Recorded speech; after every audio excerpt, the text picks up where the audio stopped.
What's up, everybody? Welcome to episode 129 of Value Town. I'm ChanManV, and joining me today, of course, is Jackie Chan, and back from Shanghai, Allie. What's up? Woo! Hello. Everybody having a good day? Jackie with his awesome shirt, of course. Thank you very much. Yeah, I bought this today, actually. You bought it today? Very nice. Okay. Yeah. I have like one really wacky shirt, and it's always really comfy on like hot days because it's like really baggy. So I needed some more. So I thought, screw it, let's get some more wacky shit. Where does Wacky Jackie shop exactly for these shirts? I don't know if they're like River Island. River No Island? idea what I don't know that if these are is. like European stores or. Okay, gotcha. Yeah. Why did I even ask? Given that I knew it was gonna be in a different country. Zara? You look like a Zara guy. I could see you shopping. We have a Zara, but I don't really go in it. Maybe I should. I've never You been. should. They've got some great guy clothes. Seriously. I know. What's Zara? I've never... Zara? You don't know what Zara is? No, I don't. Oh, it's a good store. I think it's a European store. You should check it out. They've got some great stuff in there. Okay, cool. Very cool. All right, guys. Well, definitely it's great to have you back, Allie, and we'll obviously be getting an update from you just on everything that happened in Shanghai. But we've got a ton of things to talk about, given we had the giant announcement this past Friday, and we kind of just missed it with our last episode. So we'll be going through all those things. So all the cards, all the maybe tidbits that we've learned along the way. And then talking about a little bit of news involved, deck of the week too. We'll definitely give deck of the week or at least what deck is going to be this week's deck of the week. And then Shanghai, of course, HCT concluded their summer championships, and we're gonna be doing underrated and Jebaited, and then Mekkatorque's workshop, and then finish off with Q&A as always. Yeah. And if you're interested in writing in for any of those things, Q&A or Mekkatorque's workshop, you can always do that at Value Town at chanmanv.tv. Okay, well, why don't we get started with the big announcement? So exciting. Yeah.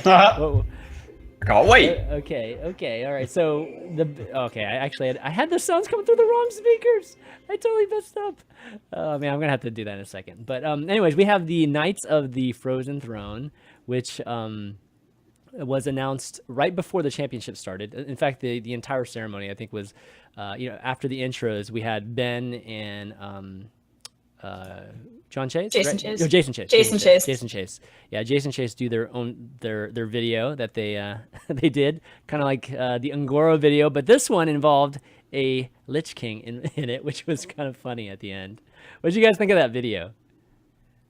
I thought it was awesome how like they slowly but surely made Jason Chase like into a Death Knight, Right. and like at first you didn't really notice, or like you could tell that he looked a little weird. You're like, is something up? And then like it became more obvious that they were actually doing something and making him into a Death Knight. But yeah, no, I thought the video was fantastic. I mean, and then just think it going looks completely sick. over the top at the end with the whole massive like yeah. snow falling down on it. Oh yeah, and the whole- yeah, exactly. Well, it's so funny. They should have done it on Ben. I mean, Jason has such a nice, demeanor to him and a nice tone to him. So having him can be converted into this evil-looking king guy was very funny.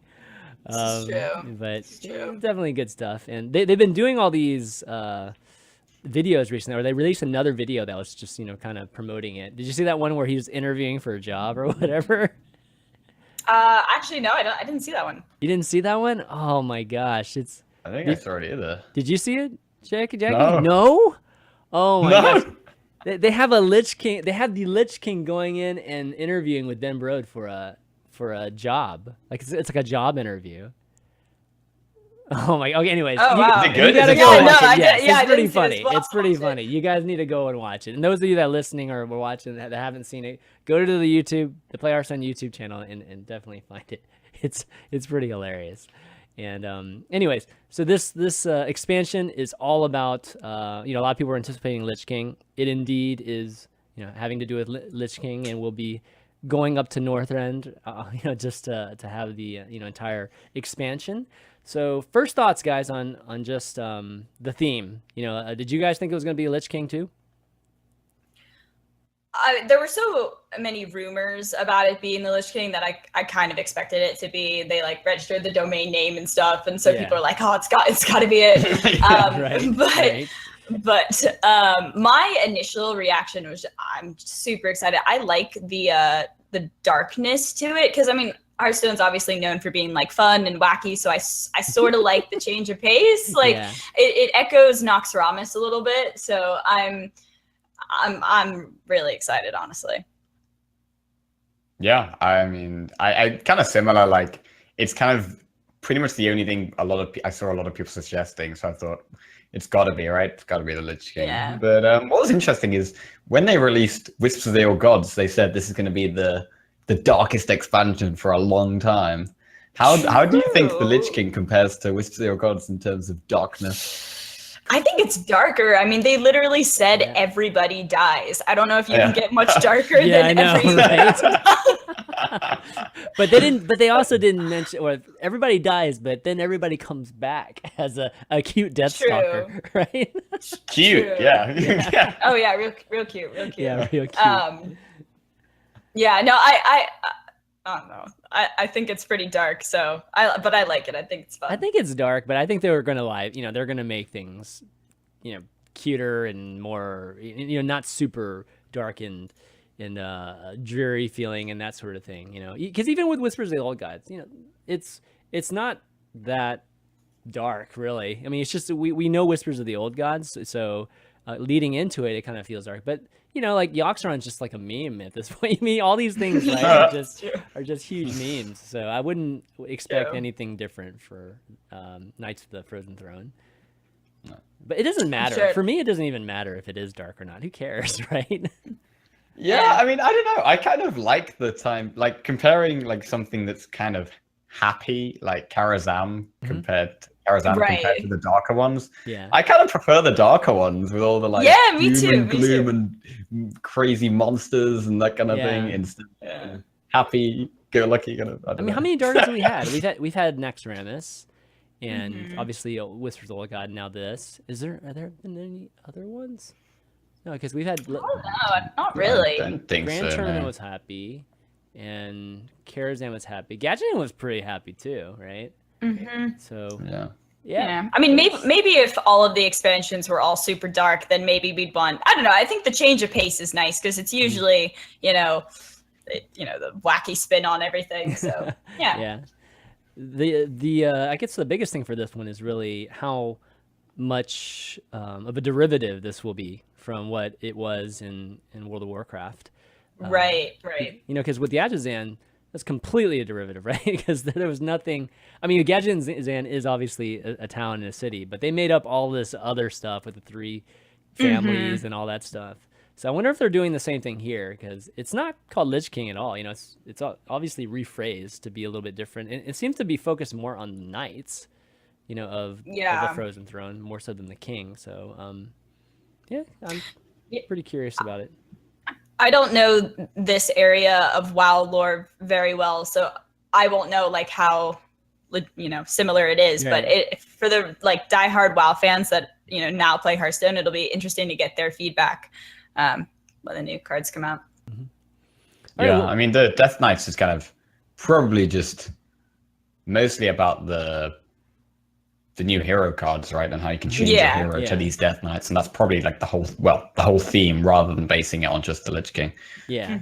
So a lot of people were looking forward to, or at least a lot of people talked about the Death Knight possibly being a new hero, just for years now, and we didn't quite get a new hero, but we've gotten something that is halfway, something like that.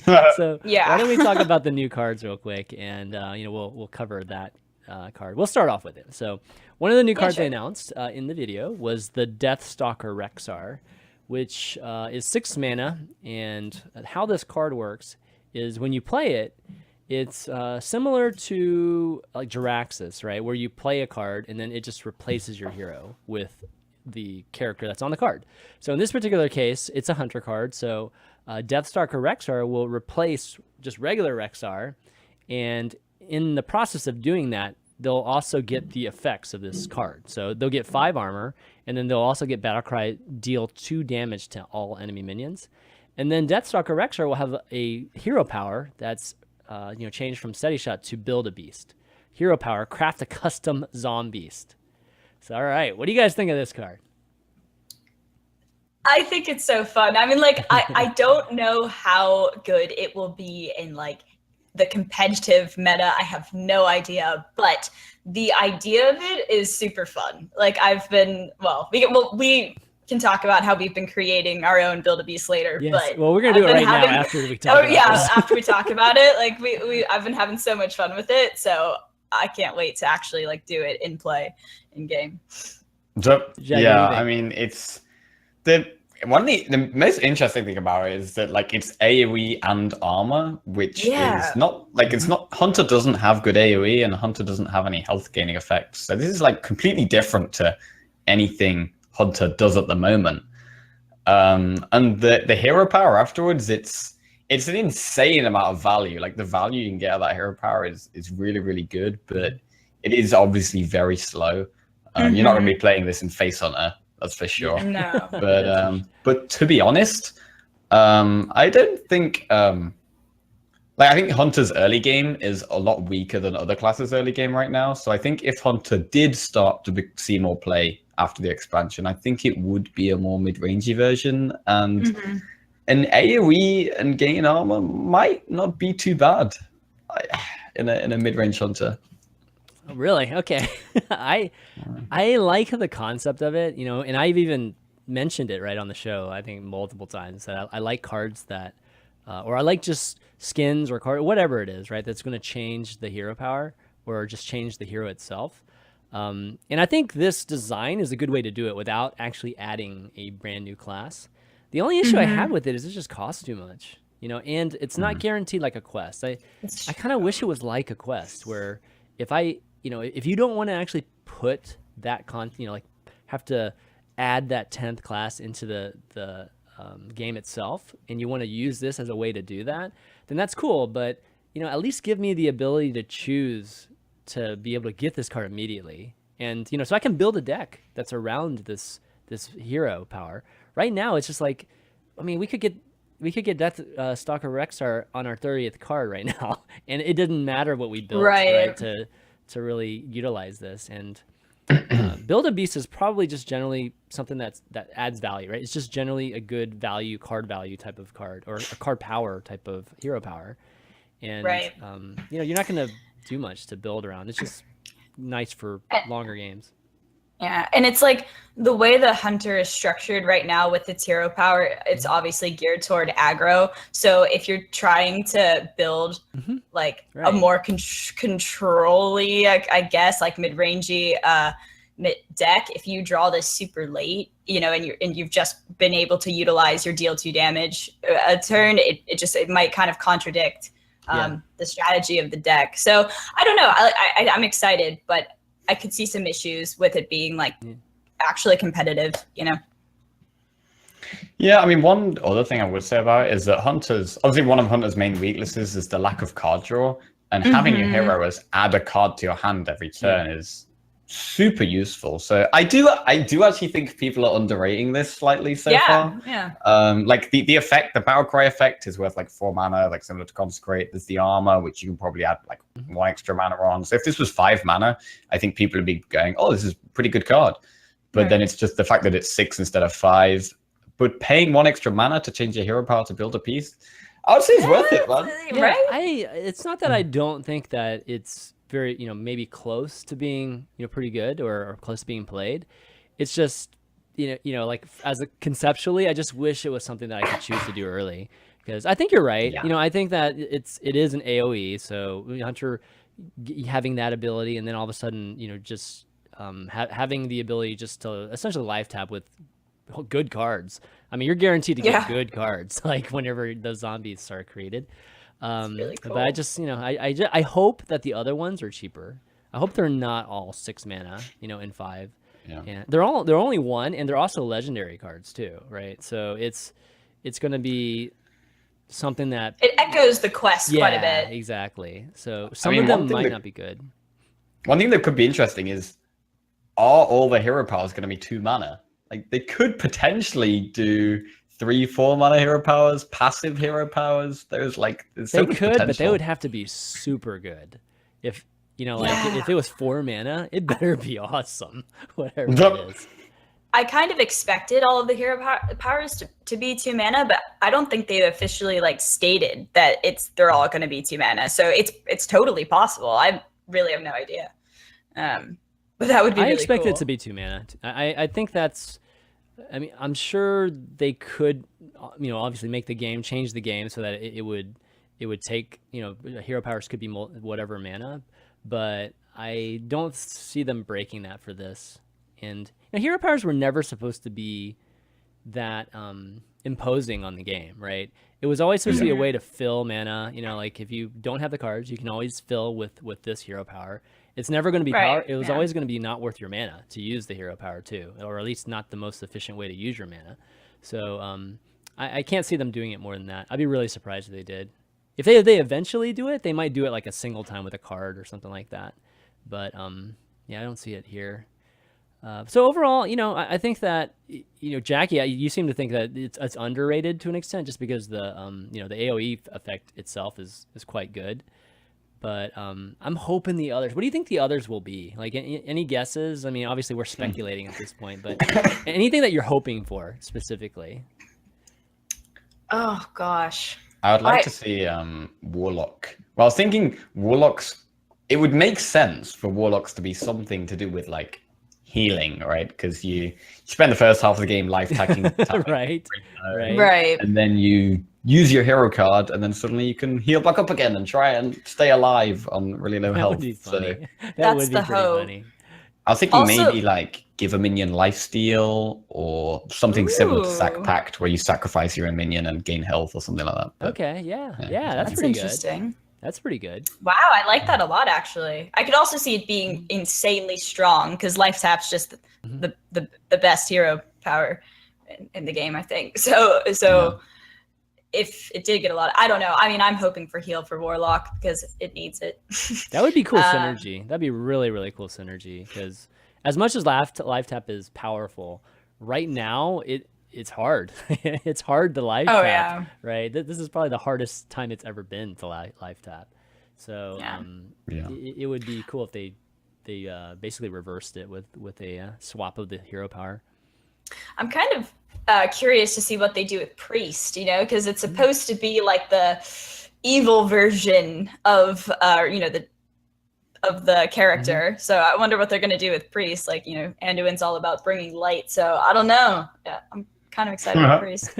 That's true. They already have shadow form, so it can't be just That's damage, true, right? actually. It won't be that. True.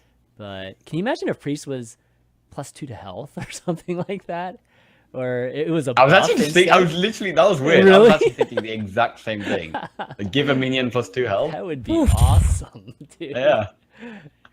That would be pretty strong, I think. Yeah, it would be pretty awesome. It would be, it's funny because as weird as it sounds with heal, because priests always heal, it sounds like it would be more synergistic with what a priest is in Hearthstone itself, right? Because Hearthstone, the priest has never been the best healer. So, and it's only been relevant as a healer because of the hero power, mostly. It wasn't until Priest of the Feast, where you could get serious heals and greater healing eventually came in. But it's always been about buffing health. So why not, right? Why not just have a hero power that does the same too? Yeah. A couple of other ideas I was thinking was for Paladin. I mean, when you think of Paladin, you think of maybe Divine Shield, something to do with Divine Shields, or destroying a minion on 1 health. 1 attack, with like Elder on Humility, I don't know. Okay, okay, yeah. For Warrior, because Warrior has armor, right? The thing is, when you think of Warrior, you think of armor and weapons generally. So maybe like give your weapon +1 durability, something like that. I don't know. Just nothing to do with shields and taunts, please. Just nothing. Yeah. I'll be happy with anything but that. Yeah. How do you think those compare to like the Hunter though? Like, I wonder, like, are we not thinking powerful enough? But I'm not sure, because I feel like creating your own beast is like pretty intense. So I don't know if they'll go beyond just like buffing, buffing a minion or whatever. Speaking of creating your own beast, why don't we talk about just the beast that we created? So we did something really, really fun this week. And Hearthstone, if you guys didn't know, Hearthstone created this. It's called, what was it called? Build a Zombies, I think it's. Zombies? Is what it's called. Yeah, there's a tool that's called Build a Zombies. I believe that's exactly what it's called. If you go to the site and use the tool, it'll basically simulate the experience of playing the hero power, yeah, doing Build a Beast. And what it does is it'll show you two, you'll be able to discover 2 times, kind of like Kazakus, and then each time there will be 3 beasts that you can choose. And then after you choose 2 sets of beasts, they combine them, and then all of a sudden you get that beast. That's just how the hero power works. So we did our own. So we each went through the tool, and we did it until we found something that we thought was kind of cool and we would show on the show. So I figured we would do that right now. So should we just go one at a time? Yeah. I think one at a time is probably the best. All right, let's go. So Jackie, you're the first person to do it. And you're kind of like at a disadvantage because we saw yours first. It's let's see. But you have the most epic picture. I need to blow this thing up because So it turns out if you give Mokla +1/+1 and Wind Fury for 1 extra mana, it suddenly becomes insanely OP. Insanely OP. Yeah. And what we found out later was that you can't. Well, I'll explain that at least with mine because I think it's relevant to that. But yeah, this is Dragonhawk and Mukla mixed together, and that's crazy, man. So you're gonna get 4 bananas, right? If you had no, you only get 2 bananas, and then you get to attack. You give your opponent 2 bananas. Yeah, that's right. You give your opponent. But then 4 mana 6/6 Wind Fury is huge. It's it's a beast, so you can use like Hound Mouse on it and stuff. And forget 4 mana 7/7. How about 4 mana 6/6 with a Wind Fury? That's 12 damage. But look at that picture. Dude, I don't know where you found this picture, but this is perfect. It's a freaking ape with wings. Oh, it's so good. I was searching for hours and hours to find this picture, man. Right. So much effort. Okay, that's good stuff right there. All right, so I'm gonna put this over here, and okay, so who do we do next? Should we do mine or yours, Allie? Let's see. We can do mine. Okay, let's do yours. Dispatch Panther. Here we go. Dispatch Panther. 7 mana 6/6 stealth battle cry. Deal damage equal to this minion's attack. Yes, I almost chose this similar thing. That's so funny. Did you really? Yeah, because I was like, how can I like almost fireball the guy in the face? You know, like how could I possibly do that? But it didn't end up. That's good, man. That's really good right there. Yeah, I think it'd be pretty strong. Like even at 7 mana, it's like. Pretty darn good. It's a stealth blaze caller, basically. Yeah, it's exactly what it is. It's a stealth blaze caller. Yeah, that's pretty. Without a condition for activation. That's right. You don't have to play an elemental. That is sick, man. That is really good. Okay, and then mine, after several attempts, was Angry Rock. Which is where did you get that picture, by the way? That picture's so funny with the chicken on it. Yeah. You made it? Yeah, I made it in Photoshop. That's good. Yeah. So it's a 6 mana 5/8 battle cry. If you control at least 2 minions, gain taunt, and then enrage +5 attack. So it's a combination between Angry Chicken and Nesting Rock. Pretty broken. Who needs high main, right? I know. Who needs high main? Angry Rock. Exactly, right? That's pretty broken. Well, what I found out, though, a little bit, literally about 20 minutes ago from FluxCore over at Hearthstone, is that Blizzard told him that, just recently, Angry Chicken, the Enrage, is actually considered a keyword like Battle Cry. And the way that Zombies works, by the way, is that the first choice that you have in Discover is one that has a power keyword, like a Battle Cry or something like that. And the second one is just vanilla or that has text. Either it has just like straight text or it's vanilla. So you can't get 2 crazy keywords together. And so this one I don't think is actually possible because it has the taunt and rage and all that stuff all in one. But maybe it's a good thing. Yeah, I think it's a good thing because, I mean, all of these cards that we just talked about, you can see what the power level is. It's ridiculous, right? Oh, yeah. These cards. You have a 4 mana. Jackie has a 4 mana card. Mine's 6 and yours is 7. I mean, completely playable. So yeah. I mean, I would expect because you're using the hero card later in the game. Generally, you're probably not going to be wanting things like my one, like the Modular Dragon one. Right. You're probably more likely Right. going to want like taunts and removal, like Discatch Kodo plus a taunt or something like that. Yeah. Be the kind of thing you're looking for probably. But there's a lot of different options with beasts. So it's you can create some really crazy stuff. It's Beast great. synergy. You can. Actually, let me show these again. There was I mean, things like poison. There's just the infested wolf had the tokens that come out of it. Even Rat Pack, right, is in there too. So there's all kinds of things that you can build. You really can't go wrong. Like it's going to be super valuable whatever you make. Like even think about Tundra Rhino with Jackies. Like it's 4 mana 6/6 Wind Fury with charge. Like just the beast synergy. Like so maybe the card itself will be super powerful, but it's the tools that you can combo with it will make it even better. So. Yeah. High value and giving somebody with crazy high health taunt from Houndmaster or using Crackling Razor more on things to give them an extra effect. Yeah, exactly. Totally. That was very, very good. The adapt too. I almost chose one with adapt too. Oh my God, imagine Jackie's card with like giving it Wind Fury on 6. You know what I mean? With the Razor Maw. Like that'd be insane. Wow. I'm getting excited. There's so many possibilities. And the more you talk about it, the more I'm starting to realize it fits really well with Hunter, right? Because if you can get a turn like a 7-drop or an 8-drop, that just fits very, very well with the curve and plays very, very well into how Hunter is right now. Yeah. Okay. Well, anyways, why don't we move on to some of the other new cards here? And let's see. The next thing we'll have, I've got 2 of them right here. Okay. So we've got a Paladin card, 4 mana, 3/2, Chill Blade Champion. Charge, and it's the first time we've seen this keyword, and they talked about this is one of the brand new ones they're presenting, Lifesteal. We've seen Lifesteal, but never called that, in terms of a few other minions. I guess, what do you guys think about this? This seems to be something they're going to be adding a lot more to this expansion.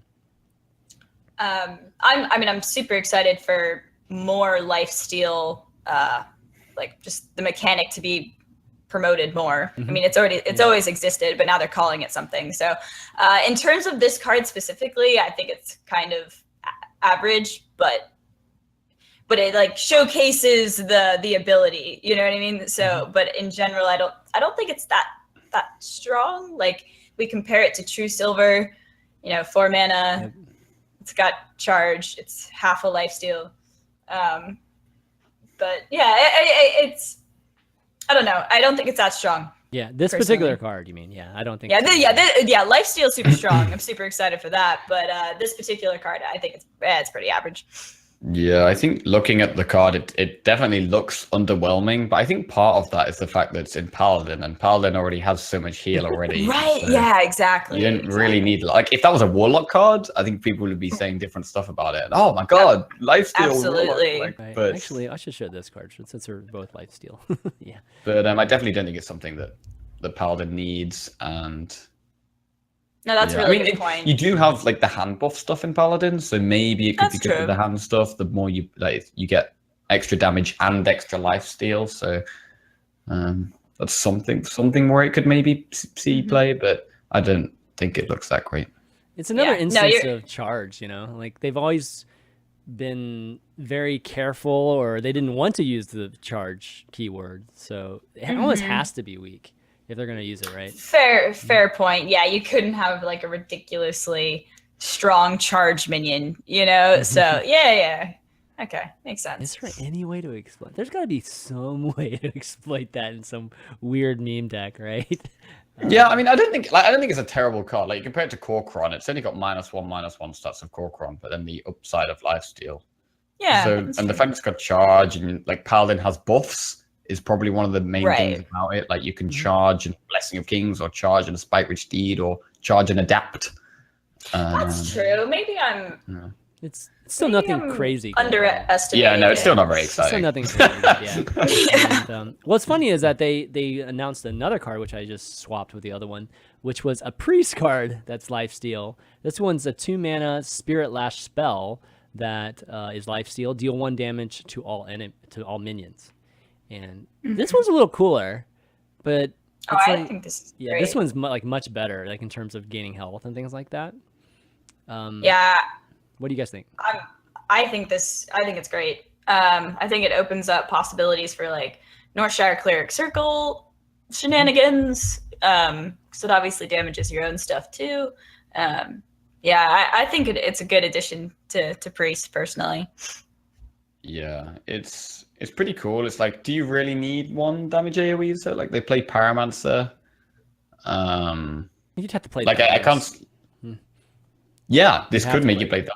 Yeah. Like I think this will definitely see some play, especially with all the. Yeah. You can do this plus Pyromancer plus this for a Consecrate effect, or like, but yeah, probably the kind of circle shenanigans with Cleric, like Allie was suggesting, is probably the best use for this card, I think. Yeah. Wonder how much like spell damage cards they might print. You know, like if there's another good Azure Drake another type Azure card, Drake. maybe, Oh, man, you know what I mean? I don't know. I thought it'd be so good with Azure Drake. Yeah. Oh my goodness. Yeah. This would be so good.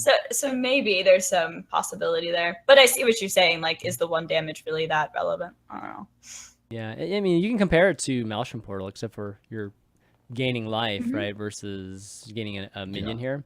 And that's pretty good. That's actually good. Now, the one thing I'll have to say is, why did they show lifesteal for 2 of the best healing classes? That's so true. Actually, mind-boggling. Yeah, that's so true. Because I don't know. I mean, maybe they're thinking if they showed like a lifesteal card for Warlock.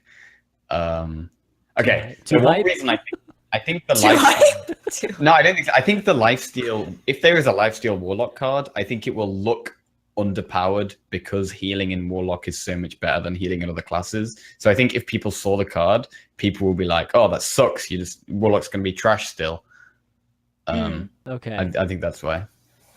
Okay. I guess I can understand that logic. The rationale. But then really the card's not that bad because lifesteal and Warlock's going to be so good. Yeah, I know. It's like, how can it be bad, right? And I figured you would front load with the hype with some crazy cards, right? I mean, the Hunter one was a really good one for them to reveal, right? Yeah, that was definitely. But the two mana legendary is quite an interesting one, but the other 3 aren't that exciting. Yeah, well, let's get to those, and let me bring. Let's see. I just want to say one more thing about Spirit Lash, though. Yeah, go for it. It's a really like anti-aggro card, and it sort of seems. I mean, based on what we've seen, obviously there's going to be a bunch more cards released, but it does sort of feel like it's not going to be that aggressive of a meta. Like, I mean, maybe that's too early of a prediction. So maybe Spirit Lash, in a super control meta, might not even be as relevant. It's possible. It's possible. Yeah, I mean, unless you're doing Northshire Cleric heal, like that type of stuff, I suppose, for card drop. Patches isn't going anywhere. Yeah. You don't think Patches isn't going anywhere? Shaman's not going anywhere either. That's true. Will always be plenty of healing done for Priest. And there's so many new cards, so who really knows? Yeah. Okay, next up we've got, let's see. So Shallow Gravedigger is the one I was showing, and then Prince. Where's the Prince? There it is. Prince Kel'Leseth. So Shadow Gravedigger is both of these cards actually are non-class cards. The Shallow Gravedigger is a 3-mana 3/1 Death Rattle. Add a random Death Rattle minion to your hand, and it's a rare card. So okay, random Death Rattle. We've all seen the Death Rattles, and some of the Death Rattles for classes are good, but we've got a lot of bad Death Rattles out there. So I'm not sure how great this card is. I mean, it might be good, just like a lot of the Priest cards are good, right? Like Shifting Shade and those Death Rattle cards. But what do you guys think? Jackie and I actually were talking about this card right before the show, and we were thinking that it could actually be relatively strong in the Awaken the Makers like quest priest, because you're getting like 2 ticks towards your quest completion. So I don't know like how strong it would be in other classes, but I could see it having a spot in Priest because it's pretty slow, like 3-mana 3/1, and you could potentially get a terrible Death Rattle minion. Yeah, you know, but you know, in a N'Zoth Awaken the Makers, you know, deck, I could maybe, you know, see it being pretty good. Yeah, like I think you could play it in Quest Priest, but nothing else. Are you gonna be playing Quest Priest? Is Amara good enough for you to want to? Do that? I think Quest okay. Priest is that bad. Okay. I mean, it's fun. I mean, I love playing it. I'm wondering, just power, just relativity. I think it depends on the Death Rattle cards that are released, honestly. Like, I think Priest has a good foundation with Death Rattle cards, like Shifting Shade and a few other ones we were talking about. But yeah, I guess it just depends on the power level of the Death Rattle cards. So, which could be good. Yeah, so. I mean, you get Tyrians all day. It's like pretty awesome. Shallow Gravedigger is awesome that way. Yeah. All right. So next up, we've got Prince Keleseth, which is a legendary. 2/2/2, 2 mana, 2 attack, 2 health. Battle cry: if your deck has no 2 cost cards, give all minions in your deck +1/+1. All right, we've seen this type of thing before, and well, not quite like this, because this is more of a deck building type of thing too. But you know, we've seen the +1/+1 in your, you know, to all cards in your deck, and it's never been it's never been played at all. So do you think that this is playable? And what deck do you think it will be playable in? Is it another Mistcaller, basically? Yeah, I mean, pretty much is. Like, I'm personally struggling to think of a deck to put it in all honesty. It'd have to be something that has a bunch of 1-drops, right? It'd have to be something. Yeah, I think it's like, I think the effect is actually really good. Like, the effect is obviously really good, but then the good side of it kind of worth it for the downside of having no 2-drops? I think there are certain decks where you can play this. I've been playing a lot of Tempo Rogue lately, and the only 2-drop you're kind of going to miss is Eviscerate.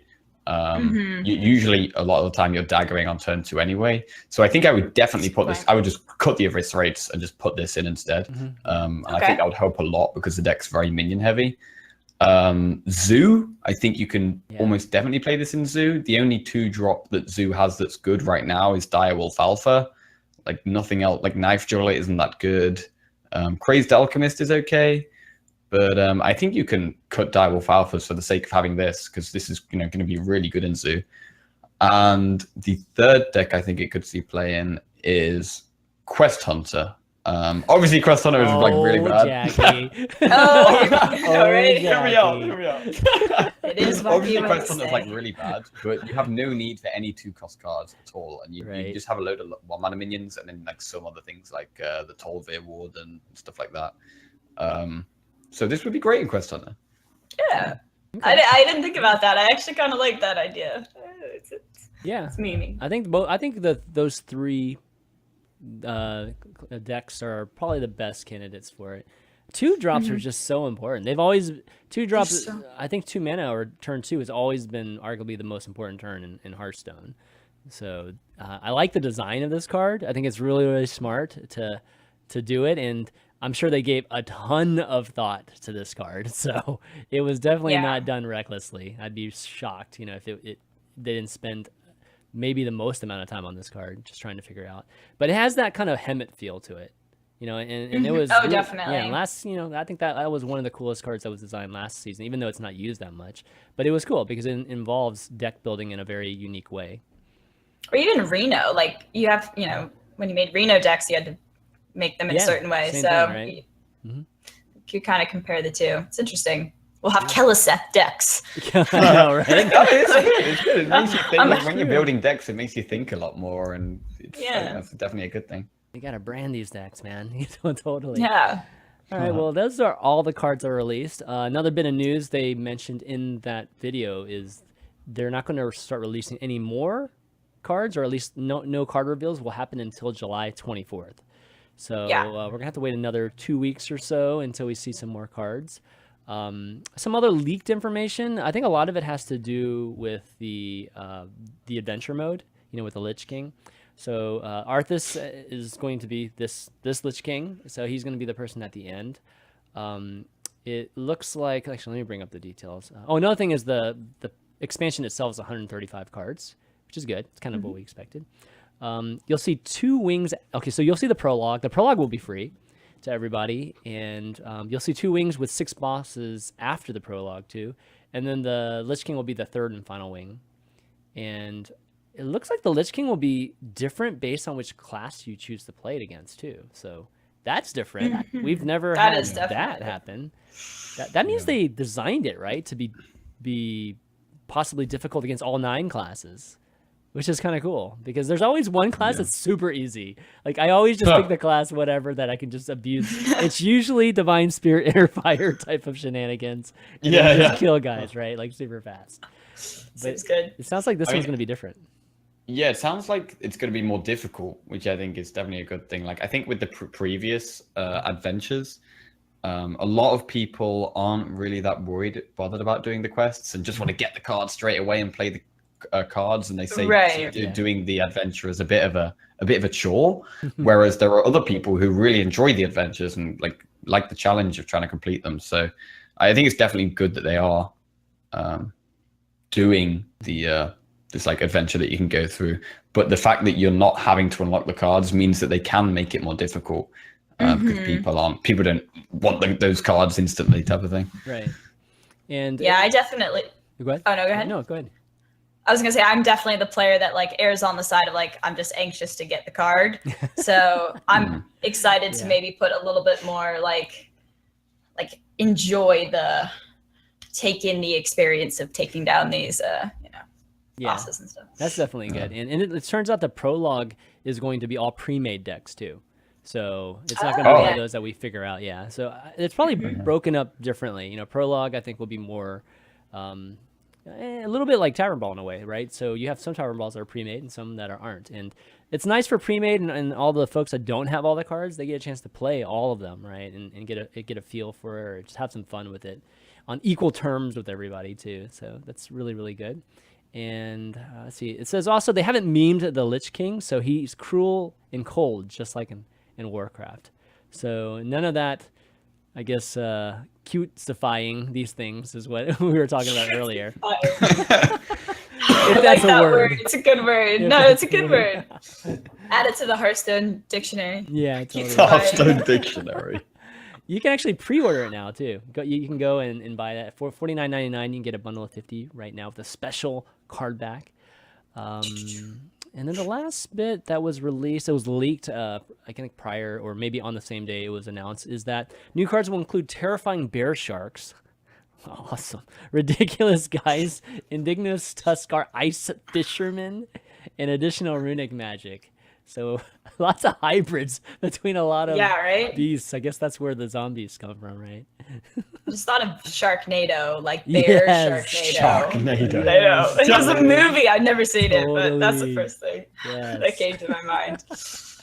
That's awesome. Bear sharks. And so the release will be sometime in August. I don't think there's an exact date for it yet, but I would expect it to be first week, maybe second week of August. Yeah, they said early August. Yeah. So a pretty epic, and right now there's the the Fire Festival right now. So if you haven't, the Midsummer Fire Festival, I believe is exact words for it. If you haven't got a chance to do it yet, go ahead and hopefully you've been able to play the Tavern Brawl and you've gotten the whole mini rag and feeding the mini rag and getting the fire or whatever the new firework thing is emote. But they did announce a Frost Festival, which will be happening the 3 weeks prior to the expansion, and there's some goodies involved there. So Blizzard's just in super goody mode, just giving us a thing, right? This is awesome. Free stuff, PogChamp. Totally. Yeah. This is great. Thanks, Blizz. It says each week during the festival, you will get a free arena run. So if you've haven't gotten a chance to play arena, or you just avoided playing arena because you just don't think you're any good, and you don't want to spend the 150 gold or whatever it is, this is your chance to get to play some free runs. And each week you'll be able to earn a Frozen Throne card pack if you play 3 arena games. So I guess they're trying to promote arena in a big way. Yeah. Also, each of the runs you get a free win. You start with 1 win to begin with, so they even give you a head start. You know. Oh, really? Yeah. Yeah, I missed that. I didn't know that actually. Yeah. Oh, damn. That's pretty cool. Because I think if you get to 3-3, right? If you're 3-3, don't you just?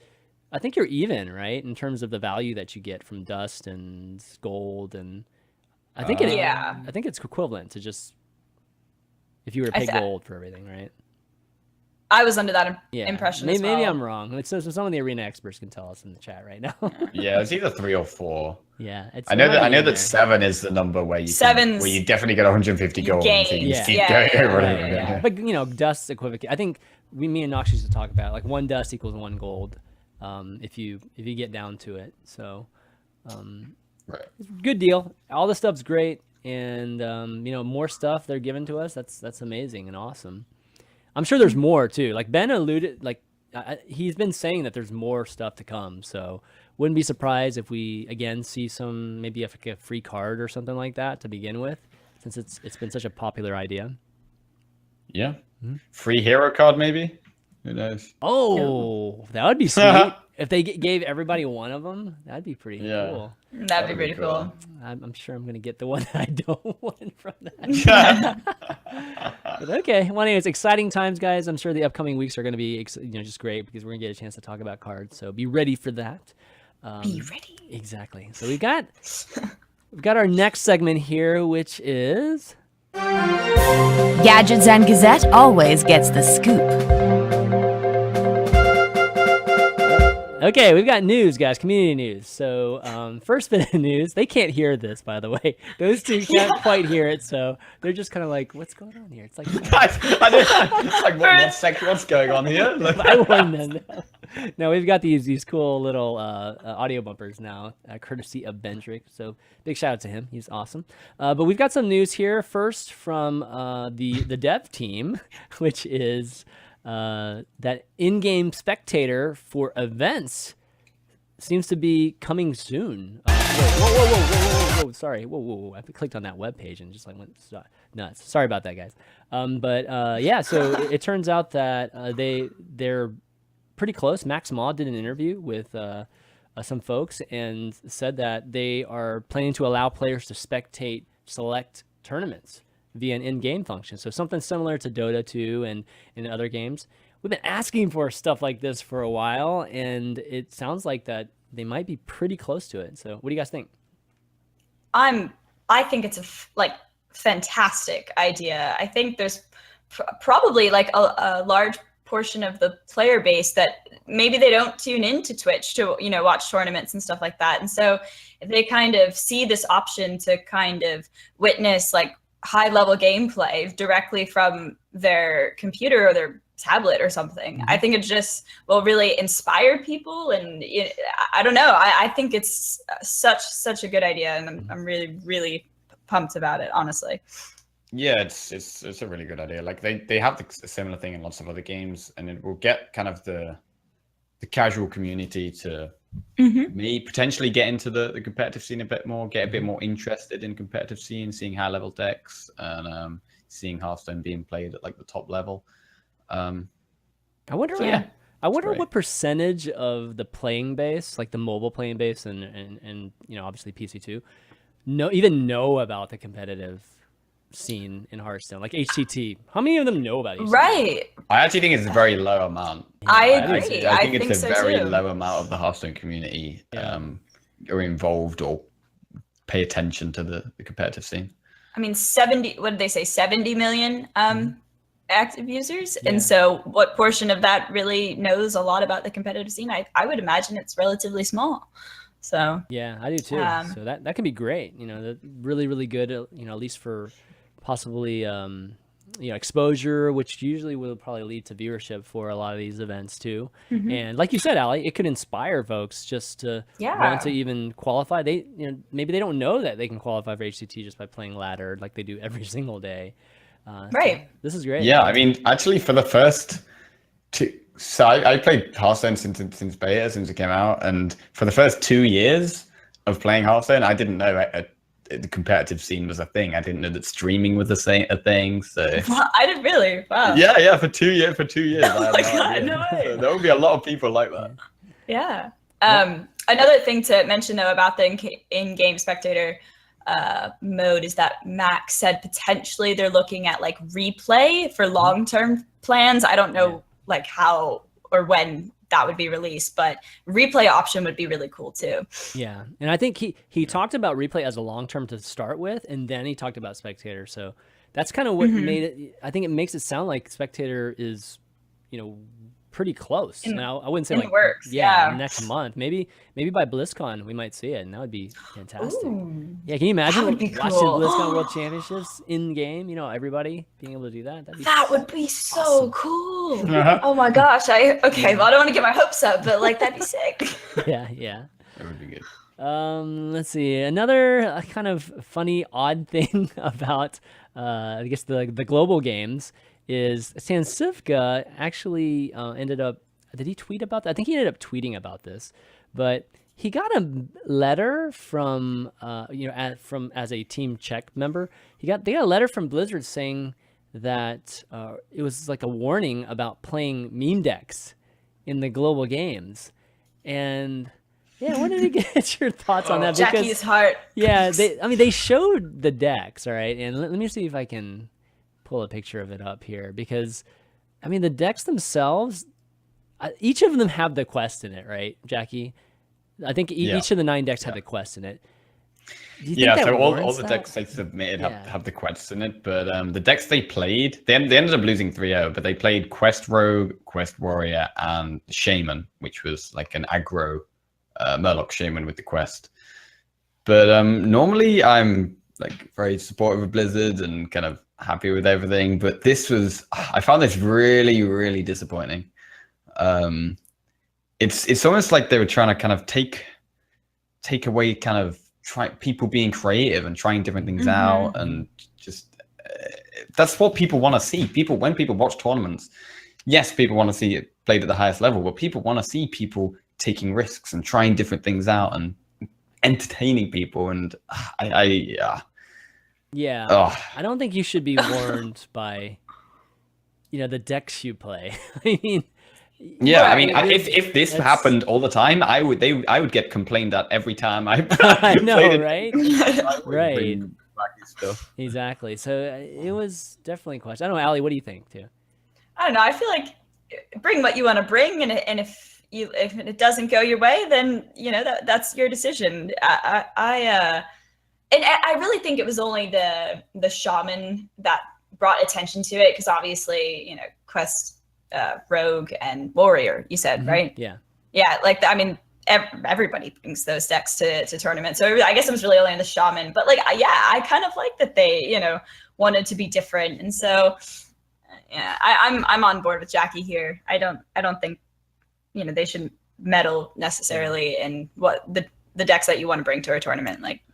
The fact that they're complaining about it, it's like they're trying to take innovation out of the competitive scene, which is terrible thing. I don't think they are purposely doing that. That wasn't the intent of this. I feel like they just think that they're not taking it seriously by bringing decks that way.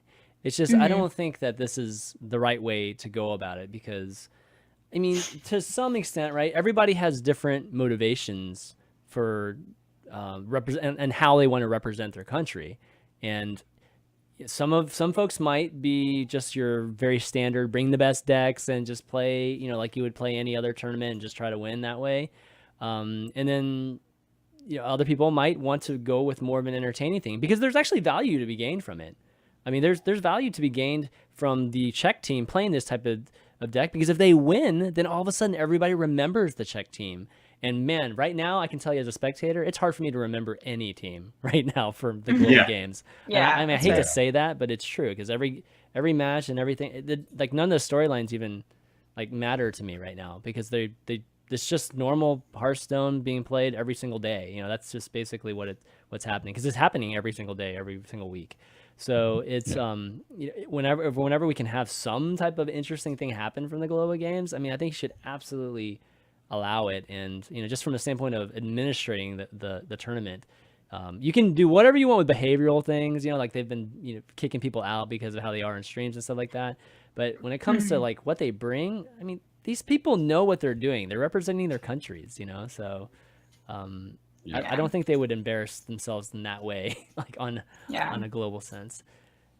But no, I don't think that you're right. About the intent, though. I don't think the intent was like it wasn't supposed to be bad. I don't think, but it wasn't supposed to limit innovation. But the result might limit. They didn't go into the game intending to lose, but they just thought they would try something a bit different out and try and see if they can get something different to work. Because if you're just doing, I mean, one thing is if you're doing the same thing everyone else is doing, it's very predictable, and so people prepare. Totally. People prepare to beat the predictable stuff. So actually bringing different stuff can sometimes be an advantage because you're taking your opponent by surprise and they don't know what to play around.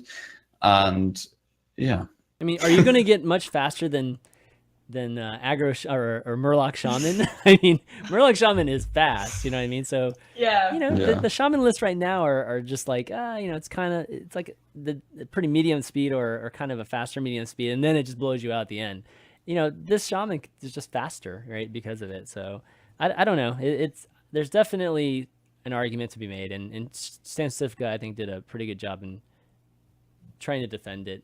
And anyways, I figured we'd bring that up just because, whenever they do make decisions like that in terms of their events, and, it's like a precedent that's set, you know what I mean? And it's just something that I feel like they shouldn't do in the future. Okay, well, anyways, let's see. Any other bit of news? I guess that's it for the bit of news. There wasn't that much news that's outside of, what we're about to talk about.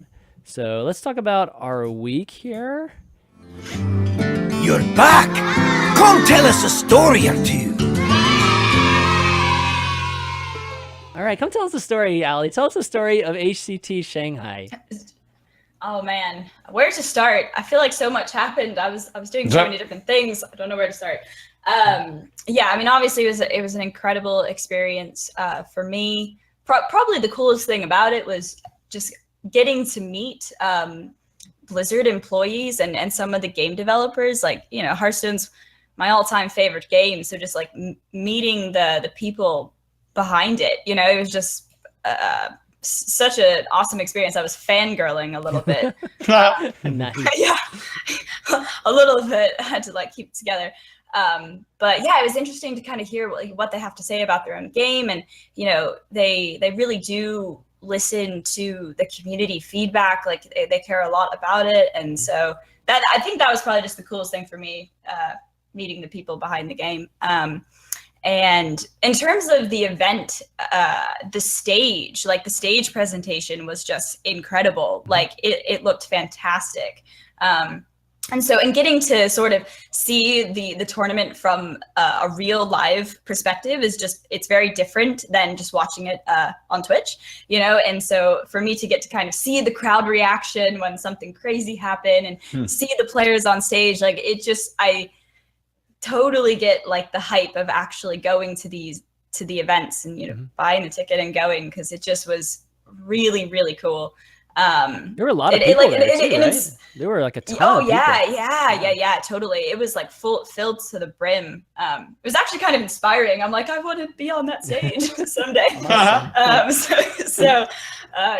And for me, on a personal note, like I didn't really realize I had some Chinese fans. So for someone who kind of like stares at a computer screen all day, I got to meet some people that wanted to meet me, and so that was a nice change of pace. I don't know, it was pretty cool. Cool. So overall it was just a fantastic experience, and I mean, I think that last bit, I think that was something that maybe a lot of people didn't understand either, is that the Chinese community, they're huge fans of all of you guys that stream. I think the biggest example of that was Kalento. Kalento has a giant following in China. Yeah. I mean, they call him K-God, and I mean, it was obvious how many people had iPads that said, "Go Kalento" on it. It was crazy. People had like their phones, with the name Kalento like going across the stream and showing it to. I mean, he really had like such a massive fan base there. So it was really obviously he didn't win, but it was really nice for him to make the finals because there wasn't a Chinese finalist, but because they love Kalento so much, it kind of felt like there was so, a little bit. But yeah. Yeah, there were some epic matches too, and I mean it was cool hearing. You could hear the crowd go ooh and ah like every time somebody would have some epic. Yeah, how many people were in the crowd? Do you think?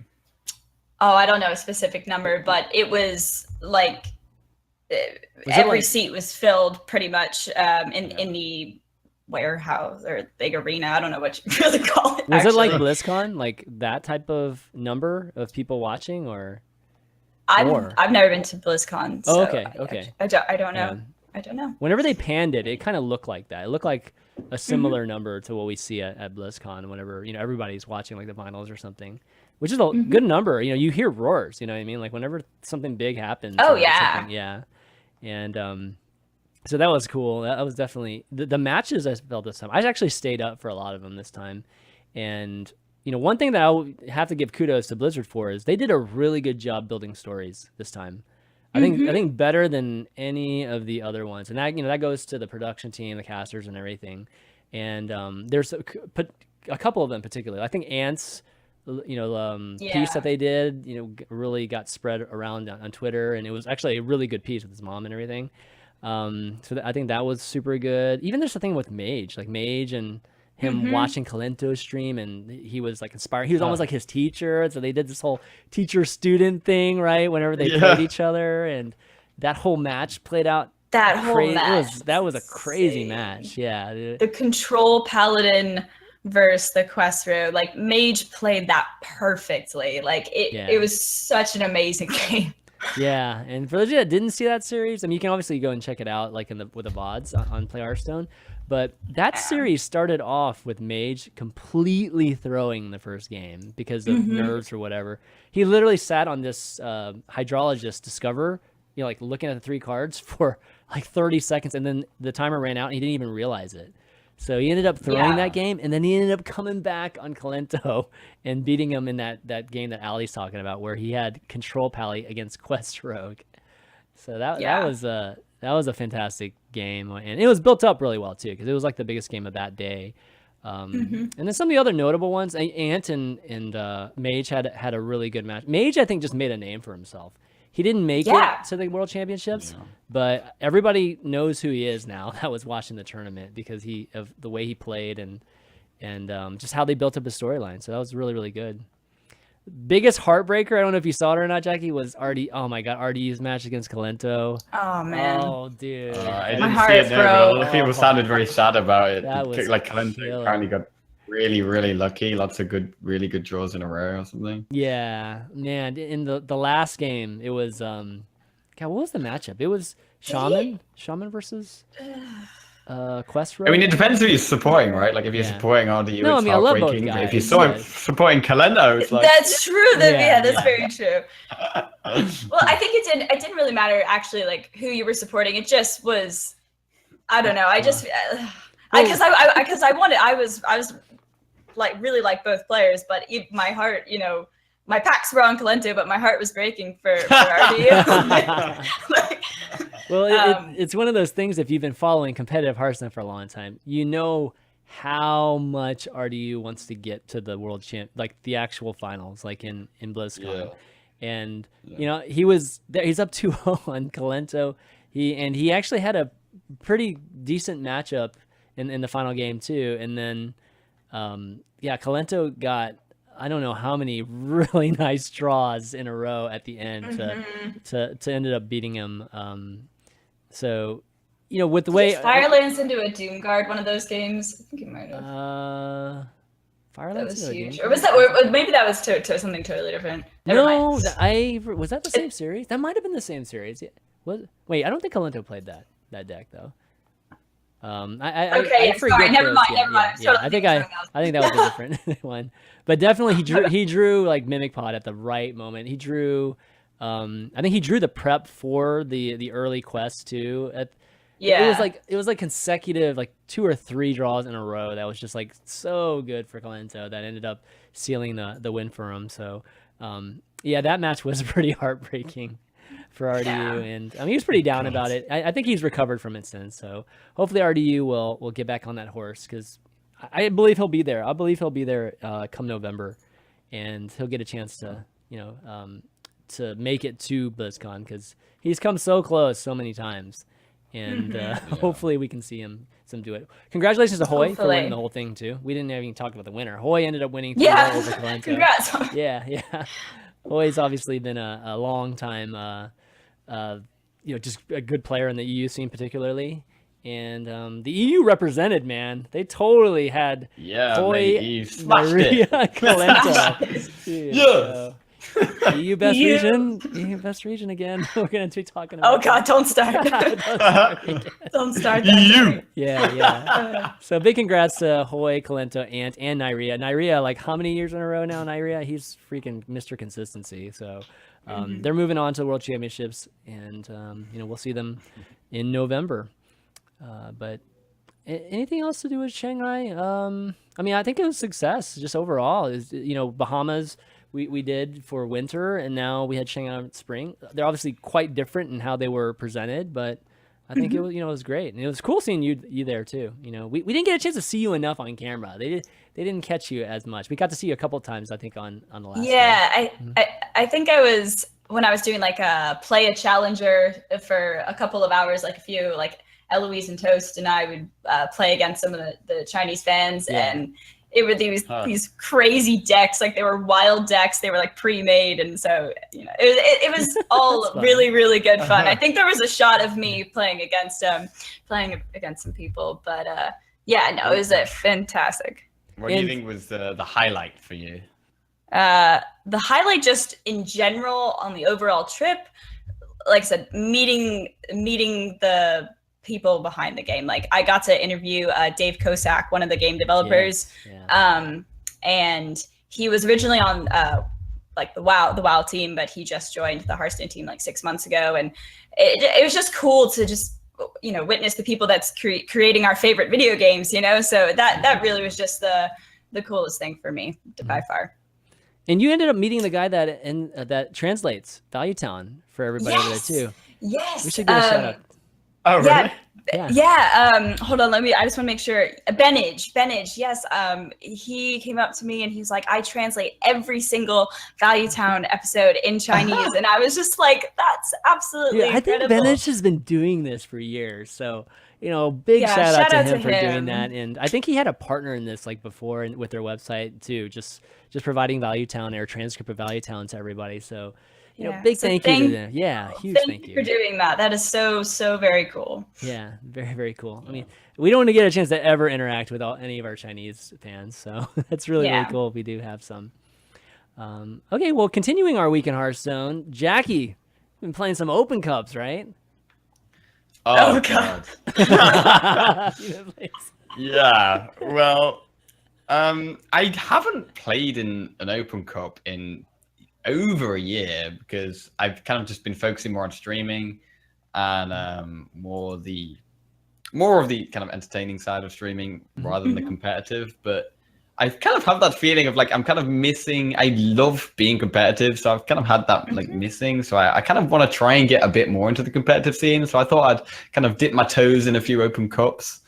And my first one I played on Monday I think, and I ended up just completely smashing it. Like I got all the way to the final. Like I was playing Token Druid, Token Shaman, which are kind of meta decks, and then I was playing Tempo Elemental Rogue and Kazakus Mage. Oh yeah. And I was just like I didn't expect to do that well. And I was just absolutely crushed it. And overall, I was like 18-3 in games. Oh my God! And then got to the final. Oh my God! Yeah, well, that was until the final. And then I got to the final, and it was 2-2.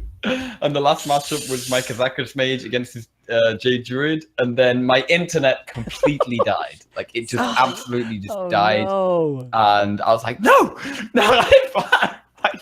panicking. Like, I like some people watching my stream as well. I was like, no. So I was like, trying to sort the internet out, and then my internet ended up being down for like 5 hours. Like, it was through my provider. I shouted at them the next day. That's when you hop on your phone, right?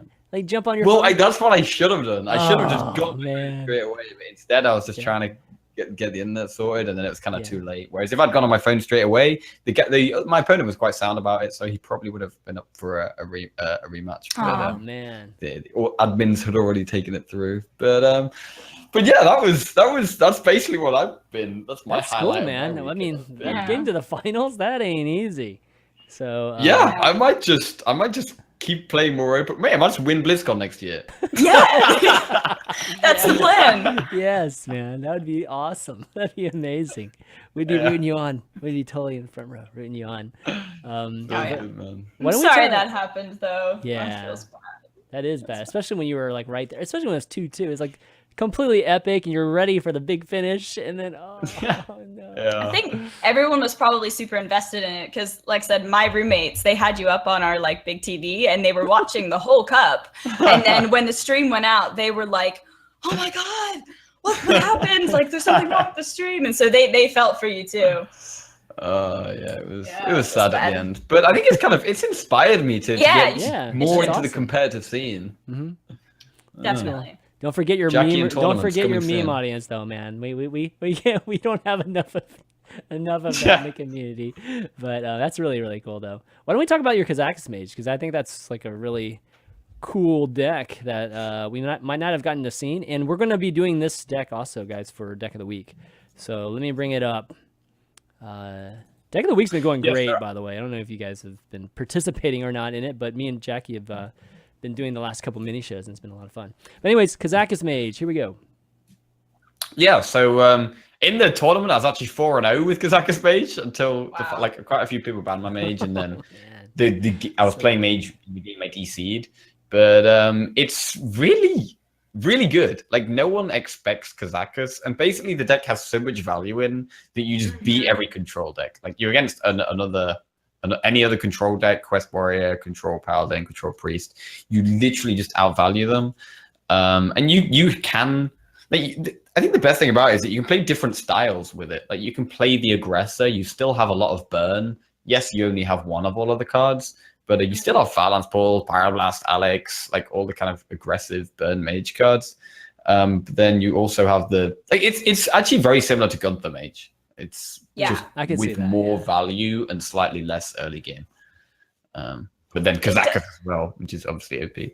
Does it beat Control Priest? Because I feel like in my mind, I would think it would struggle just one because of all of healing, and then they can like Shadow Visions their Elise pack and stuff. But I guess you have what's it called, the Manic Soulcaster. You can do that on Kazakus and stuff. So maybe it balances out. Yeah. So I mean, you've got Elise, Cabala's Term, Kazakus. Mainly Kazakus with Manic Soulcaster is huge, and you can get 2 10-mana potions, which is pretty nice. And I think the best thing against Priest is that Priest really struggles for card draw. So a lot of the time, you literally they just run out of stuff, and you just kill them. It's generally what happens in that matchup. Okay. But Jade Druid is a problem. Yeah. But other than Jade Druid, I think this deck is fairly good in the meta. Wow. Sweet. This is going to be fun. I'm going to be playing this. It's a lot of fun as well. Yeah. I'm going to play this on stream after this. I was like, I'm excited. So Value Town Deck of the Week, obviously for patrons and everybody else that wants to participate and write in their results. We do a mini show every Monday with patrons. Patrons are our guests. And we just go through our experience, winning percentages, what we noticed, what we learned about the deck, and all that good stuff. It's been a lot of fun. We've had like a really good turnout recently. And if you guys are interested in it, definitely hop on the Discord. We do it at 9 p.m. Eastern on Mondays, but we're going to be trying some new times out because we want to at least include some of the EU folks too that are patrons as well and want to partake. So we'll be switching times from week to week, but right now it's at 9 p.m. Eastern. So just hang out in Discord and then we just hop on, and it's an audio only thing that we do. It's available to everybody to listen to, but again, only the patrons are our guests just because we love our patrons. So we just want to do something cool for them. But anyways, check this out, and I'll post it on the patreon.com/valuetown really soon. Before we move on, I want to give a shout out to some folks that are on iTunes, or at least a folk that's on iTunes that listen to us. You can find Value Town on iTunes as well as Google Play and SoundCloud. SoundCloud.com/ChanManV, and then iTunes you can search for Value Town by searching Value Town or searching Hearthstone. And if you leave us if you like the show and you leave us a nice rating, it helps out with people finding us, SEO wise. So I want to give a shout out to Code Chemist, who left us a nice message as well as a 5-star review. Really appreciate that. And of course, we want to take some time and give a shout out to all of our patrons that support the show. Value Town's 100% supported by the patronage right now. And if you want to partake or want to support the show, just anything like $quarter, $1 episode, whatever, go to patreon.com/valuetown and sign up right now, and you can get access to all of our Discord channels that are for the patrons and Deck of the Week and all that good stuff. But want to give a shout out to our legendary producer Mike T, as always, as well as a few other patrons: Albert, Engine S, Jacob P, Andrew R, Cameron M, Paul H, David A, Nicholas H, and Johannes von S, and Justin C. Thanks so much, guys. It means a ton to us, and without you guys, we wouldn't be doing the show. It's just just how it just wouldn't be right. Thank you. without you guys. Okay, well, next up we've got